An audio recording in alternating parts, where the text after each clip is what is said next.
Visakha double decker bus సర్వీసులు సింహాచలం వరకు పొడిగించారు. ఈ మేరకు ఆర్కే బీచ్ నుంచి సింహాచలం కొండ దిగువ బస్టాండ్ వరకు డబుల్ డెక్కర్ బస్సులు నడపనున్నట్లు సిబ్బంది తెలిపారు.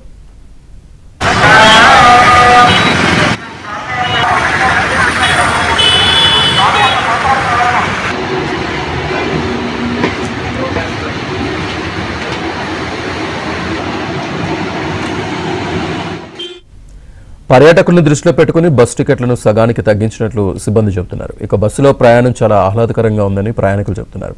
బస్సులో కూర్చుని పర్యటిస్తుంటే విశాఖలోని సుందర ప్రదేశాలు చాలా కనువిందు చేస్తున్నాయని చెబుతున్నారు. చంద్రబాబు నాయుడు చేతుల మీదుగా విశాఖపట్నంలో మొట్టమొదటిసారిగా డబుల్ డెక్కర్ బస్సెస్ ఏమో స్టార్ట్ చేయడం జరిగింది.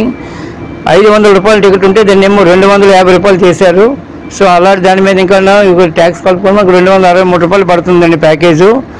సో ఇవన్నీ దృష్టిలో పెట్టుకొని ఇప్పుడున్న మన కలెక్టర్ గారు తర్వాత వీళ్ళు కూడా చూసి ప్రజలకు ఇంకా అందుబాటులో రావాలని చెప్పేసి ఇదేంటంటే ఒక 1 సైడ్ ఫేర్ కూడా పెట్టడానికి కూడా దీనికి ఆలోచన జరుగుతుందండి. సో ఇది కానీ జరిగితే ఆటోమేటిక్గా ప్రజల స్పందన మాత్రం ఇంకా బాగా ఉంటుంది. అలాగే ఆల్రెడీ బీచ్ రోడ్లోని 3 బస్సెస్ మొత్తం నడుస్తున్నాయండి, ఇంక్లూడింగ్ సింహాచలంతో కలుపుకొని. ఒకటేమో ఓపెన్ టాప్, 2 ఏమో డబుల్ డెక్కర్స్ కూడా. సో స్పందన అయితే బాగానే ఉన్నదండి ప్రజల నుంచి. So it may be increasing the more people they are suppose to come in double decker buses. అంటే విశాఖపట్నం వచ్చే టూరిస్టులకి అయితే ఇది మంచి సౌకర్యంగానే ఉంది. అంటే లేటెస్ట్ వెర్షన్తో వచ్చిన బస్సులు ఇవి.